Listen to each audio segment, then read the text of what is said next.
Alors, oui, Amandine Chapuis, je suis maîtresse de conférences en géographie et donc formatrice à l'INSPE de Créteil. Et moi, je suis donc Emmanuelle Pével, je suis géographe et maître de conférences à l'Université de Bretagne occidentale, donc Brest-Quimper. Voilà.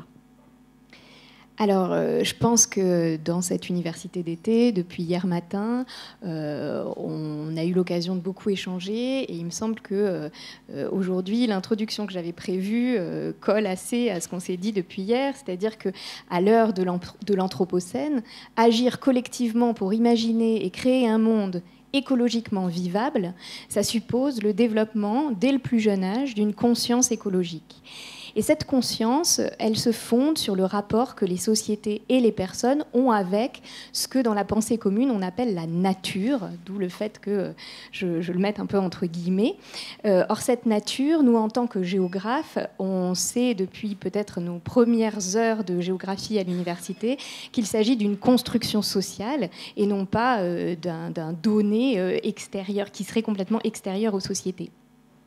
Alors, dans le programme que nous allons vous présenter aujourd'hui, précisément, nous avons envisagé une approche résolument constructiviste. C'est-à-dire que nous envisageons les classes de découverte comme un des outils à la disposition du système éducatif pour construire justement ce rapport à la nature des enfants. Alors, au-delà de la pure didactique de la géographie de manière très sectorielle et au-delà d'injonctions un peu dépolitisées au développement durable. Il s'agit de vous présenter du coup aujourd'hui un dispositif de recherche-action, recherche-formation, le programme Classe Mère, programme qui enquête depuis plusieurs années sur les classes de mère et qui est dirigé par Emmanuelle qui vous en parlera plus précisément. Ce programme a débouché sur la mise en œuvre d'un module de formation de 2 ans à l'INSPE de Créteil que j'ai coordonné avec un collègue professeur en sciences de l'éducation à l'Université Paris-Nord qui s'appelle Gilles Brougère.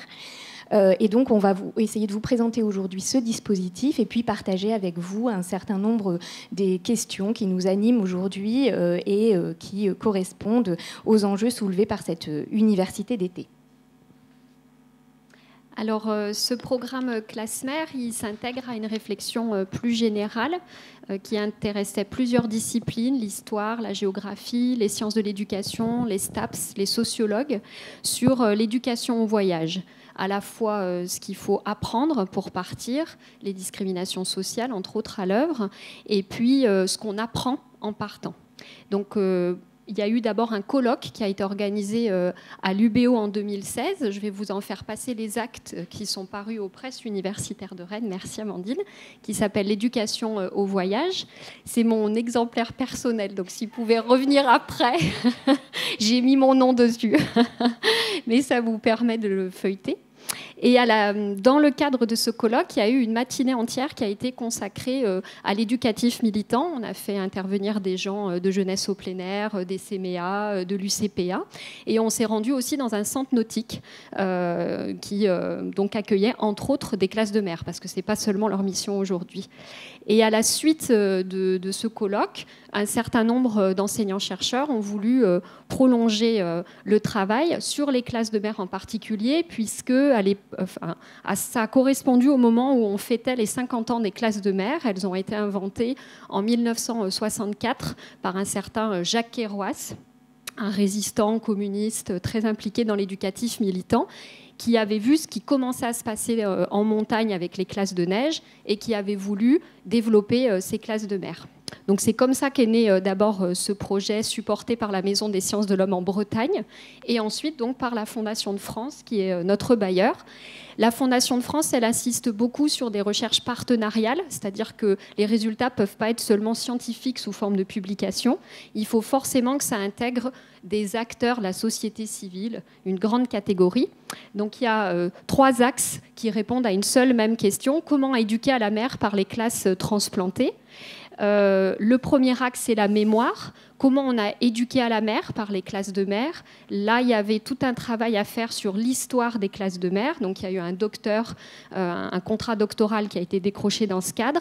Et on a aussi accompagné les centres nautiques à l'archivage, parce qu'en fait, ces centres nautiques ne sont pas formés à l'archivage. Ils peuvent jeter parce qu'ils n'ont plus de place, ou ils ne se rendent pas compte en fait, de la valeur des archives qu'ils ont. Donc, on a travaillé avec eux là-dessus. L'axe 2, c'est le présent. Qu'est-ce qu'on fait aujourd'hui en classe de mer ? Donc là, Gilles Brougère a notamment piloté cet axe. On a fait des terrains collectifs où on venait observer des classes de mères en train de se faire, d'écoles différentes, de provenances spatiales différentes, pour voir ce qu'apprennent les enfants en classe de mères, comment les enseignants travaillent avec d'autres personnes de la collectivité éducative, notamment des éducateurs en milieu marin. Et puis, donc, l'axe 3, pour situer le travail piloté par Amandine Chapuis, c'était la formation, le futur, comment continuer à former à la classe de mère, à la classe transplantée, parce qu'on s'était rendu compte qu'il y avait une rupture générationnelle entre cette première génération d'éducatifs militants et aujourd'hui. Et donc, dans ce cadre, la Fondation de France a payé un atelier de formation. On a pris en charge totalement la formation de professeurs stagiaires qui sont venus en Bretagne et qu'on a été aussi rencontrés et qui ont été suivis pendant 2 ans par Amandine Chapuis et Gilles Brougère. Je vous fais aussi passer, parce qu'on a sorti dans ce cadre un numéro. On arrive en fin de parcours, là, hein, le projet va bientôt s'arrêter, donc les publications scientifiques sortent, hein, vous savez, elles mettent un certain temps, les publications. Et donc, on a sorti, dans le cadre de la revue Les sciences de l'éducation pour l'ère nouvelle, un numéro spécial sur les classes transplantées, où il y a un certain nombre des membres du projet qui ont publié. Pareil, c'est mon exemplaire personnel, mais je le laisse passer avec plaisir. Voilà. Alors, vous avez compris que dans ce programme, on a fait le pari de former aux classes de découverte par la recherche et par l'expérience directe du terrain au cœur d'un programme de recherche grandeur nature. Il fallait bien trouver aussi des heures dans la maquette de formation des MEF premier degré qui est extrêmement contrainte. Or, il se trouve que tous les futurs PE doivent faire un mémoire et donc on a utilisé ces heures-là. Donc, on a mobilisé un module d'initiation à la recherche et on a fait débuter ce module par une immersion, donc le vécu d'un séjour en immersion. Donc on a rassemblé les heures du premier semestre, hein, bon, avec un peu une séance avant pour présenter, une séance de débrief après. Puis ensuite, les 3 autres semestres se sont déroulés de manière un peu plus classique, hein, en classe, sur les projets personnels de recherche de chaque étudiante ayant participé à cette formation. L'idée, c'était vraiment de faire vivre aux étudiantes un séjour de classe de mer sur un des terrains de l'équipe de recherche, à savoir l'île Tudy, dans le Finistère. Alors, nos objectifs étaient de comprendre l'expérience vécue des enfants, les objectifs de ce qu'on voulait faire pour les étudiantes, de comprendre les formes pédagogiques à l'œuvre, en particulier de questionner la forme scolaire, de questionner l'impact de la délocalisation, également d'interroger l'éducation à l'environnement en pratique, et aussi d'analyser les modalités d'apprentissage, apprentissage formel, mais aussi apprentissage informel. Concrètement, ça s'est traduit par une expérimentation des activités à la manière des enfants. C'est-à-dire que dans le programme du séjour, on avait vraiment les activités typiques des classes de mer, à savoir la pêche à pied, des formes d'activités de pratiques sportives aquatiques, ici le kayak en l'occurrence, mais aussi la visite de la criée, voilà. Mais c'était aussi couplé avec des séances, par exemple, d'initiation à la méthodologie d'enquête en sciences sociales, en particulier l'observation pendant ce séjour. Et puis également, il y avait des interventions des chercheurs du programme de recherche pour présenter aux étudiantes leur manière de travailler et les premiers résultats du programme, hein, que vraiment les étudiantes soient plongées à la fois dans une immersion en adoptant le point de vue des enfants, mais aussi d'emblée en ayant cette double casquette, en entrant dans la réflexivité par rapport à ce qu'elles étaient en train de vivre. Alors, ce pari de l'entrée en formation par le séjour en immersion, c'est vraiment celui de la réflexivité, effectivement. On a voulu faire de ce séjour un déclencheur de questionnement scientifique et de professionnalisation en même temps. Que les étudiantes se mettent à la place des enfants était un objectif central, mais cet objectif, il a été atteint, je vais dire, au-delà de nos espérances, en réalité. Hein. Et ça, il me semble que c'est un point important. Qu'est-ce qu'elles ont expérimenté et qui rapproche ça de l'expérience des enfants ? Par exemple, l'expérience de l'autonomie dans le voyage, notamment. Certaines partaient pour la première fois, en fait, sans leurs parents, et l'ont inscrit dans leurs journaux, dans leurs témoignages. Je vous expliquerai ensuite ce qu'on leur a demandé comme production. Pour la première fois, je fais un voyage en étant majeure et sans les membres de ma famille. Je pense que ce voyage me permettra de travailler sur l'autonomie.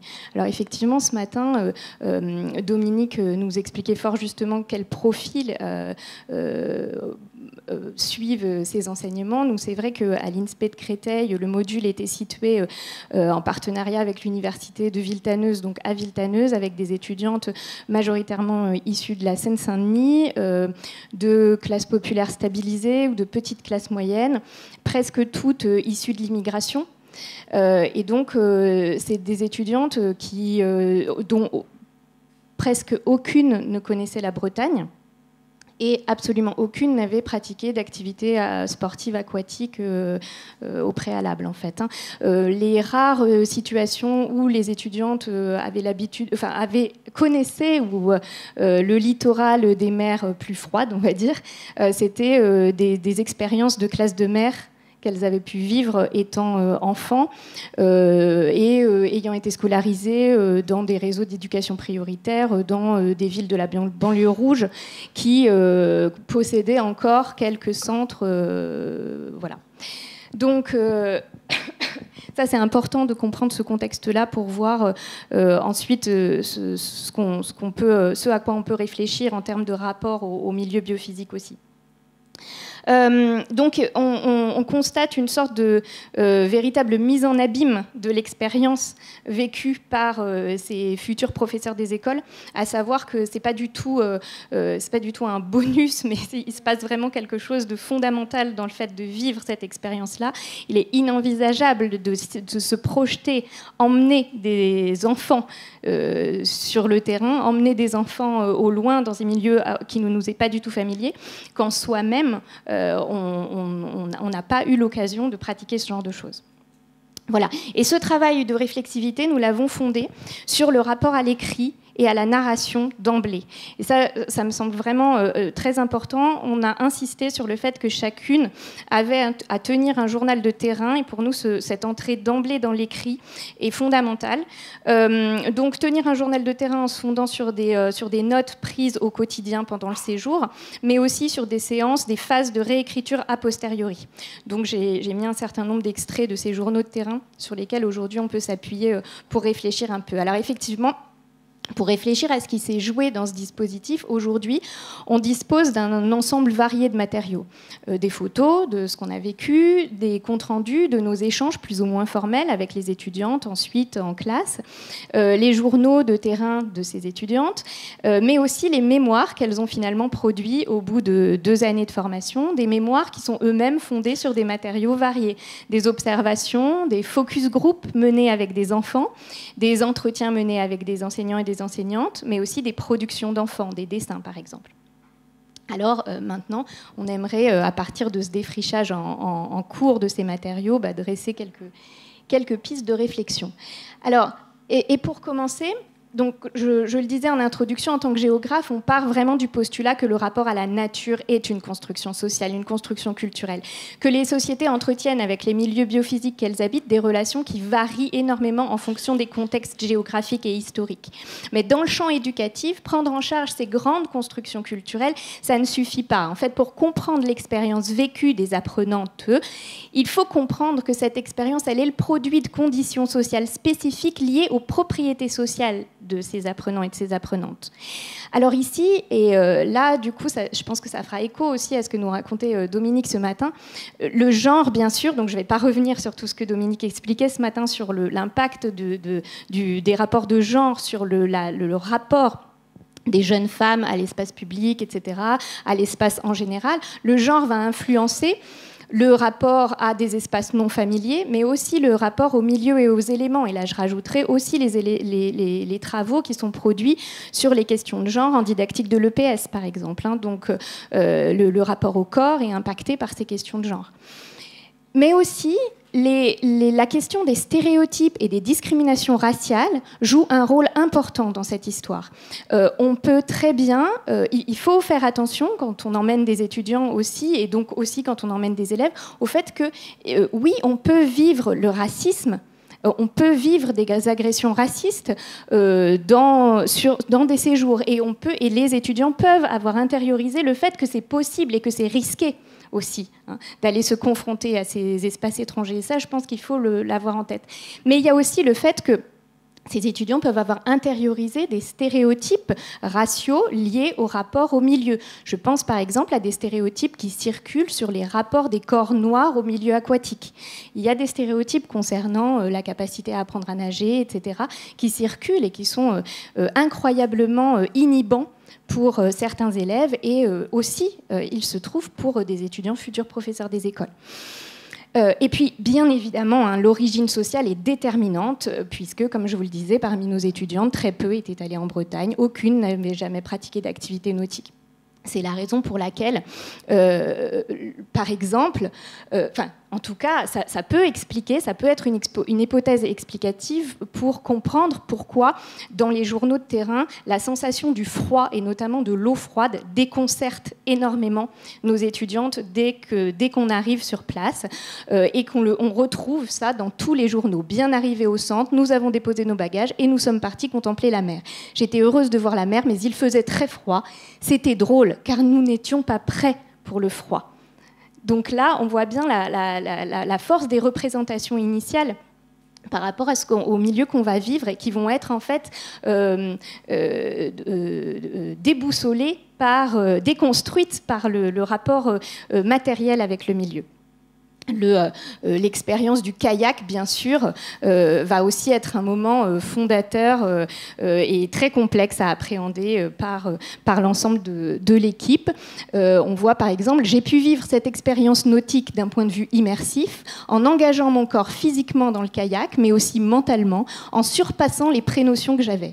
J'ai dû y participer alors que j'étais pleine de crainte et d'appréhension. Le fait de vivre une activité similaire à celle des enfants des classes de mer m'a permis de comprendre la façon dont les professionnels nautiques étaient amenés à encadrer, expliquer, accompagner les élèves dans l'apprentissage d'une activité. On voit bien comment ici la nécessité d'entrer dans l'écrit fait réfléchir entame la réflexivité et l'avancée vers la professionnalisation aussi. Mais on voit qu'ici il y a le dépassement d'un véritable obstacle personnel. Il y a une dimension qui est clairement initiatique, qui montre que ce sont des compétences très transversales qui se construisent et qui sont un socle important pour les postures professionnelles enseignantes. Ce qui nous fait dire que tout le monde devrait partir, en fait, et qu'on devrait pouvoir emmener tout le monde, parce que ça semble quand même toucher à des enjeux fondamentaux, y compris en termes de posture professionnelle. Ça permet de prendre confiance.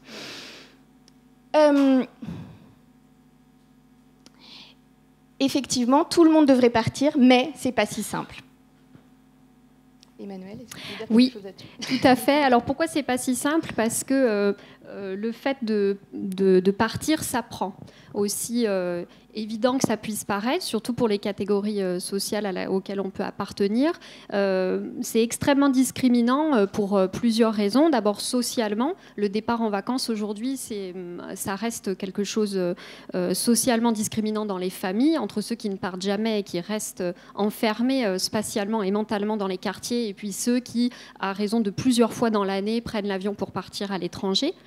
Et puis, au-delà de ça, le fait de partir va mobiliser un certain nombre de compétences qu'on appelle aussi des soft skills, vous savez, ce genre de compétences qui ne sont pas vraiment évaluées, mais qui jouent énormément dans la réussite scolaire et professionnelle. Alors d'abord, ça mobilise des compétences organisationnelles qui renvoient à l'apprentissage de l'autonomie, savoir faire sans ses parents, savoir faire sa valise, ce genre de choses. Alors l'école accompagne beaucoup là-dessus, ces fameuses listes qu'on confie, ces réunions qu'on fait avec les parents avant, mais qui en fait peuvent prendre énormément de temps parce que c'est un lien de confiance aussi qui doit se tisser. Ça fait aussi référence à des compétences relationnelles, savoir négocier, savoir prendre autrement place dans le groupe, puisqu'on va être sur le terrain, on va participer à des activités, donc on attend autre chose de l'élève et c'est pas forcément explicité, donc ça aussi ça peut être discriminant. déterminant. Des compétences aussi dans la résolution de conflits, parce que ça aussi, ça fait partie du voyage. Et puis, il y a aussi des compétences langagières qui rentrent en ligne de compte. Savoir parler de ce qu'on a fait, savoir l'écrire. C'est pour ça que l'outil de la narration est très important. Ne pas savoir raconter, ça ne veut pas dire qu'on n'a rien fait et qu'on n'a pas conscience de ce qu'on a appris, mais ça aussi, ça s'apprend, ça aussi, ça s'accompagne, parce que bien mis en valeur, ça participe d'une réussite du projet, d'une bonne compréhension par les parents et par toute une communauté éducative. Donc, savoir écrire, par exemple, sur le blog, savoir rédiger la petite carte postale qui va partir chez les parents, insister sur le fait qu'ils n'auront pas forcément de téléphone avec eux, mais d'autres façons de raconter leur voyage. Tout ça, ça participe de ces compétences, parce que partir pour apprendre, apprendre à partir sont fondamentalement liés. Hein. Ces deux apprentissages sont liés. Et d'ailleurs, on a eu un mémoire réalisé sur le rapport que les parents ont avec le départ de leur enfant en classe de mer. Donc on voit aussi comment ça a permis aux étudiantes de s'interroger sur d'autres points de vue que le point de vue enseignant, en fait, sur ces dispositifs.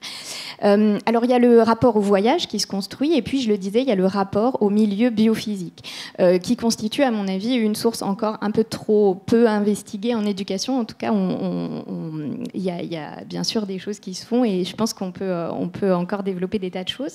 Or, il faut bien avoir en tête que les modalités du rapport à la nature, qui sont aujourd'hui celles des classes de mer, constituent un modèle qui est profondément situé, géographiquement, historiquement, culturellement, socialement, et qui n'est pas un modèle universel. Hein. Et j'ai essayé de le montrer juste avant, et je pense qu'il faut insister là-dessus, parce que si on veut former des enseignants issus de milieux sociaux divers à emmener leurs élèves eux-mêmes issus de milieux sociaux extrêmement divers, alors il faut questionner ce modèle en prenant en considération ses conditions de possibilité, et ça dans une perspective clairement intersectionnelle, c'est-à-dire qui croise les différents rapports sociaux, les différentes conditions sociales qui permettent de penser cette situation.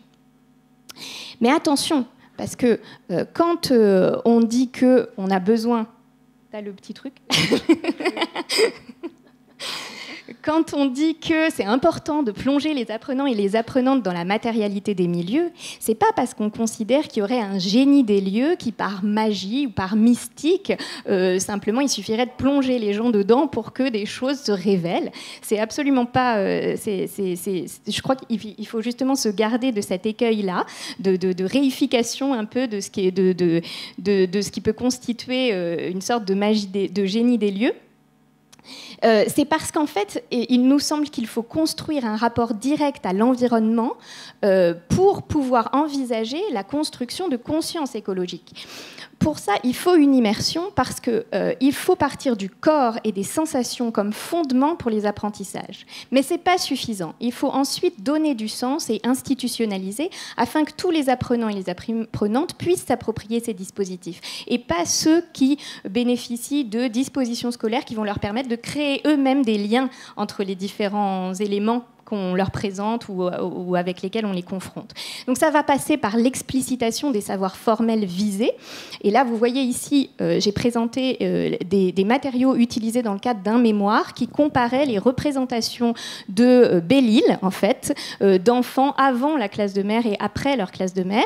Alors, j'ai évidemment fait une sélection qui est extrêmement arbitraire, bien sûr, hein, c'est juste pour vous donner une petite idée, mais on constate véritablement qu'avant la classe de mer, on a des représentations avec des imaginaires très empreints de culture populaire, très exotisants, etc., avec des palmiers, avec des baleines, Et puis ensuite, on a un accès à un vocabulaire, et ça on le voit dans les focus group, à un vocabulaire beaucoup plus spécifique pour nommer les paysages, pour nommer les espèces, pour nommer les formes de relief, et ça se traduit aussi dans les productions des enfants. Et puis, deuxièmement, mobiliser toutes les opportunités qu'offrent les séjours pour raconter, pour narrer, pour se mettre en position d'énonciation et entrer dans le processus de secondarisation du langage, dans le processus qui mène vers l'abstraction, en fait. Et or, les séjours offrent de très nombreuses possibilités de s'approprier l'énonciation. Alors, d'où la structure du dispositif où on a commencé par l'immersion, outillé du journal de terrain pour que l'expérience soit un déclencheur de questionnement et de réflexivité. C'est ce qui s'est passé du point de vue des étudiantes du programme, en particulier sur trois effets principaux immédiats sur leur professionnalisation. Ce qui a bien fonctionné, c'est elle cite la nécessaire prise en considération des émotions, des affects dans les processus d'apprentissage. Elle cite également la nécessaire adoption du point de vue de l'enfant pour penser les situations d'apprentissage qu'elles vont proposer. Et puis, elle cite aussi le principe du questionnement sur les contours du métier et les liens avec les métiers connexes. Et là, c'est intéressant parce que ça veut dire aussi se questionner sur ce qui se passe dans le périscolaire, sur ce qui se passe quand on fait intervenir des gens dans sa classe. Et ça, en fait, c'est pas quelque chose qui est si abordé que ça dans le reste de la formation en général, et on l'avait envisagé, mais c'est ressorti de manière centrale, et donc c'est assez intéressant. Voilà. Et bien donc ça signifie qu'on va bientôt passer à la conclusion, ce qui tombe très bien puisque c'est la dernière diapositive. Tout à fait. On est dans le temps. On est dans les temps. Alors, en tant que géographe, on ne s'est jamais posé la question, toutes les deux, de la pertinence du dehors. C'est-à-dire que le rapport au terrain, et ça, je crois que la présentation de Dominique ce matin était éclairante à ce sujet-là, le rapport au terrain, c'est constitutif de notre discipline, la géographie. Donc, on ne s'était jamais vraiment posé la question en didactique de la géo. Mais en tant que pédagogue, qui intervient, moi, en INSPE depuis 8 ans maintenant, bien au-delà de la didactique de la géo à proprement parler, moi, c'est la découverte, la confrontation avec les écrits de Paolo Freire qui m'a permis de comprendre les enjeux de ce rapport au dehors en termes d'émancipation de manière plus générale. Pour Freire, Freire écrit « Pourquoi ne pas discuter avec les élèves de la réalité concrète à laquelle on se doit d'associer la discipline dont on enseigne le contenu ? Pourquoi ne pas établir une nécessaire intimité entre les savoirs curriculaires fondamentaux pour les élèves et l'expérience sociale qu'ils ont en tant qu'individus ?» C'est fondamental parce que cette intimité, c'est se réapproprier le familier pour en faire une source de curiosité épistémologique. Mais c'est aussi pour Freire, qui enseigne dans les favelas, c'est aussi une perspective où l'éducation est une politique de l'émancipation, où l'enjeu, c'est un retournement du stigmate territorial. Et ça me parle énormément, moi qui enseigne dans l'Académie de Créteil, où finalement les paysages, les territoires dans lesquels sont plongés les apprenants, enfin nos apprenants, futurs professeurs des écoles, en fait, c'est des espaces qui sont stigmatisés, soit parce qu'ils y hébergent les classes dangereuses, soit parce que c'est la France moche du périurbain qui est un peu dénigrée par les classes intellectuelles bourgeoises. Donc c'est de toute façon des étudiants qui, dès lors qu'on commence à faire le tour de l'INSPE, n'ont jamais envisagé le regarder autrement que d'une manière finalement un peu dénigrante en fait et dévalorisante pour eux et pour ce qu'ils sont. Et donc du coup, adopter ce regard géographique comme source de curiosité épistémologique, c'est aussi considérer que ce qui se passe autour de chez eux potentiellement a de l'intérêt pour quelqu'un en fait. Et on a le sentiment aujourd'hui, en réfléchissant ensemble à l'issue de ce programme, que les classes de découverte, elles peuvent faire le pendant finalement de cette question de la réappropriation de l'ici, en étant capables ensuite de se projeter dans l'ailleurs. C'est-à-dire que plutôt que d'envisager cette réappropriation de l'ici comme simplement une manière de rester sur place en fait et de rester dans l'espace local, ensuite être capable de se projeter dans l'ailleurs et de s'approprier d'autres endroits peu familiers et de les regarder avec le même regard et avec la même curiosité, ben ça peut faire les deux facettes d'un rapport à l'espace important. Et ça tombe bien parce qu'il y a une circulaire qui vient d'être mise à jour sur les voyages scolaires il y a quelques jours, donc il semblerait que voilà, ce soit tout à fait actuel.